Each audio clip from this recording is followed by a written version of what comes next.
तो मेरे भाइयों और उनकी बहनों, अब कर लेते हैं बात प्रोसेस।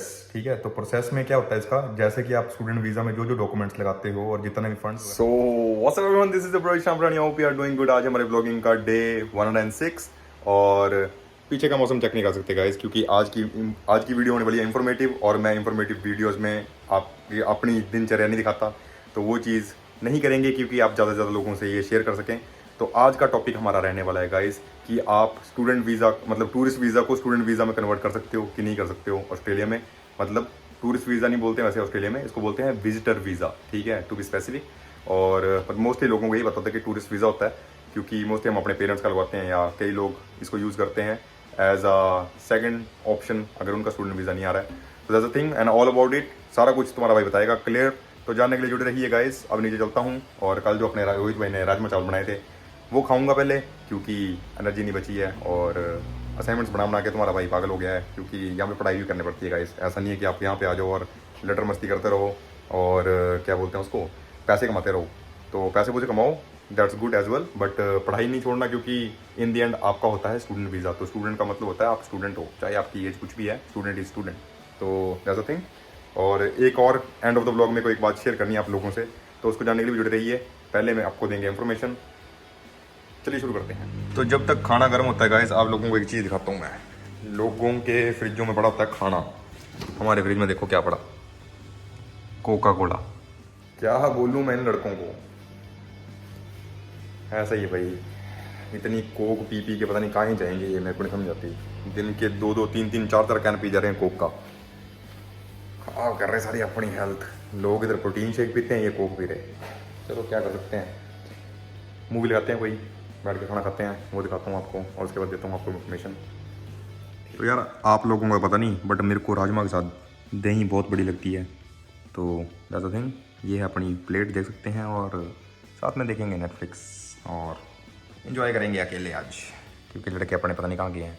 तो भाई जब तक स्टूडेंट नहीं बनता तो फिर यही है, फिर आपके भाई का लाइटनिंग म्यूटिंग वाला सिस्टम भी यही है, और यहीं पे बैठ कर तुम्हारा भाई बना देता है रिक्लाइनर पे बैठा बैठा ब्लॉग।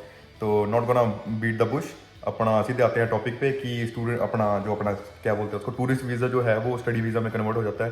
तो यस हो जाता है, ठीक है, सीधा जवाब, ज़्यादा बस नहीं जाएंगे इसी में। और दूसरी बात कि क्या क्या कोर्स ले सकते हो आप, मतलब जैसे हम मतलब मान के चलो विजिटर वीज़ा होते हैं, बोलते हैं वैसे ऑस्ट्रेलिया में, कि उसको लेके मतलब विजिटर वीज़ा और टूरिस्ट वीज़ा मतलब कंफ्यूज मत होना, सेम चीज़ है।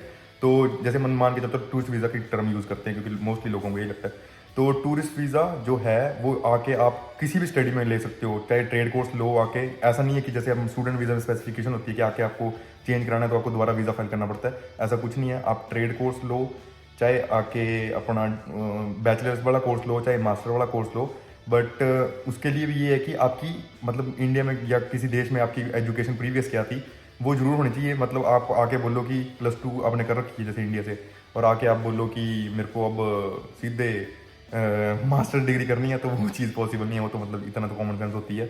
तो ये चीज़ है। तो मेरे भाइयों और उनकी बहनों, अब कर लेते हैं बात प्रोसेस। ठीक है, तो प्रोसेस में क्या होता है इसका, जैसे कि आप स्टूडेंट वीज़ा में जो जो डॉक्यूमेंट्स लगाते हो और जितने भी फंड्स वगैरह दिखाते हो, या जो भी अपना जितने भी बसड़ अपनी स्टूडेंट वीज़ा में होती है, वो सेम ही आपको टूरिस्ट वीज़ा के लिए भी करनी पड़ती है।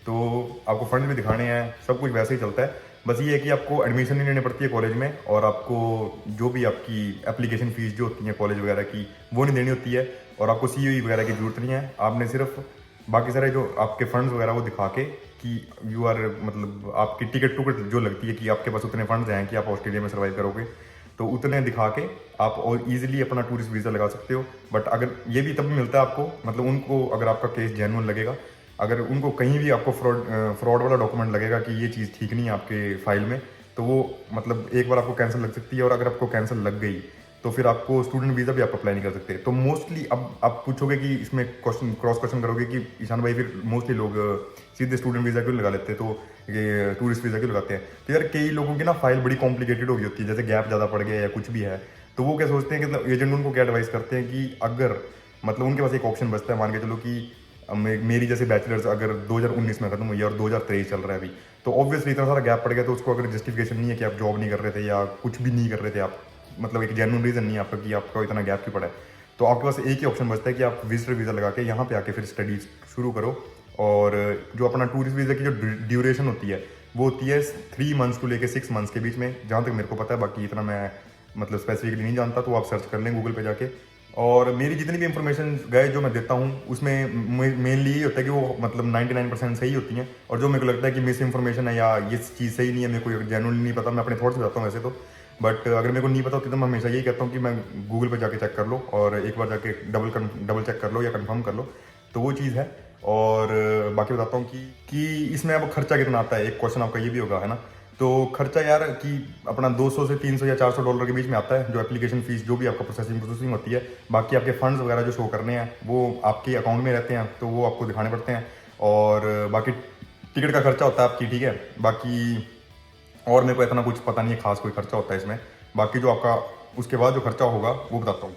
तो उसके बाद जैसे ही आपका टूरिस्ट वीज़ा आ गया, ठीक है, आप ऑस्ट्रेलिया आ गए, आपने टिकट टूकट करा ली अपनी और सीधे आप पहुँच गए ऑस्ट्रेलिया, तो आपको आके फिर मतलब स्टूडेंट वीज़ा चाहिए ना, तो उसमें फिर आपका जो सेम प्रोसेस जो कि आप इंडिया में जो लोगों का होता है कि या किसी आपके जो मतलब होम कंट्री है उसमें जो आपका प्रोसेस जैसा होता है वही सेम होता है। आपको कॉलेज में एडमिशन लेनी पड़ती है, आपको COE दिखानी पड़ती है, फिर आपका वीज़ा फाइल होगा। तो उसमें इसमें एक और एडवांटेज है कि ऑन शोर जो फाइल्स हैं उनकी प्रोसेसिंग जो है विदिन 2 वीक्स हो जाती है। एक ब्लॉग मैंने उसमें ऑलरेडी बना रखा है। तो इसमें यही फ़ायदा है कि अगर आपके पास टूरिस्ट वीज़ा ऑलरेडी है तो उनको पता है कि यू आर जेन्युइन, कि आप ऑन शोर पहुँच गए हो तो आपके डॉक्यूमेंट्स ऑलरेडी मतलब चेक हो चुके हैं, तो वो रीवेरीफाई बड़ा कम करते हैं। तो आपके पास आपको क्या करना है, यहाँ का कोई कॉलेज चुन के या यूनिवर्सिटी लेके जितना भी आपका मतलब जो बजट है जिस हिसाब से आप ट्यूशन फीस भर सकते हो, तो वो करके या आपका कोई भी स्पेसिफिक का आपने कोर्स करना है उसको चुन के आपको COE लेनी है, कॉलेज से एडमिशन लेनी है, और वो अपनी डॉक्यूमेंट्स के साथ लगानी है जो भी आपने ऑलरेडी दिखा रखे होंगे अपने टूरिस्ट वीज़ा के लिए। फंड्स वगैरह दिखा के आपको आ जाएगी आपकी स्टूडेंट वीज़ा। तो that's simple as that, and इसमें कोई ज़्यादा कॉम्प्लिकेशन नहीं है। तो यही था इसमें। और बिफोर एंडिंग दिस व्लॉग कि अब मतलब सीधे पॉइंट पे आते हैं कि लगाना चाहिए कि नहीं लगाना चाहिए। तो यार इसमें ना रिजेक्शन रेट बहुत ज़्यादा हाई होता है, ठीक है, टूरिस्ट वीज़ा पे, कि वो बहुत ज़्यादा आपको वेरीफाई करते हैं कि क्यों आना चाहता है बंदा, क्या आना मतलब क्या पर्पस है इसका।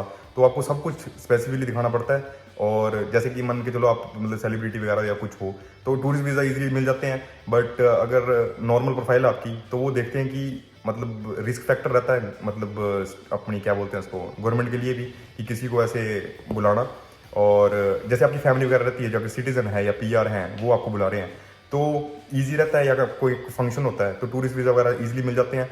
बट अगर जैसे मान के चलो आपका कोई कज़न रहता है यहाँ पे, या उसमें ये भी आपको मेंशन करना पड़ता है कि आपका कोई रिलेटिव वगैरह तो नहीं रहता है ऑस्ट्रेलिया में, ठीक है, तो फिर रिजेक्शन अगर एक बार आ गई तो आप स्टूडेंट वीज़ा में लगा सकते हैं, और ऑस्ट्रेलिया के लिए आपको फिर 3 साल के लिए वेट करना पड़ता है मिनिमम।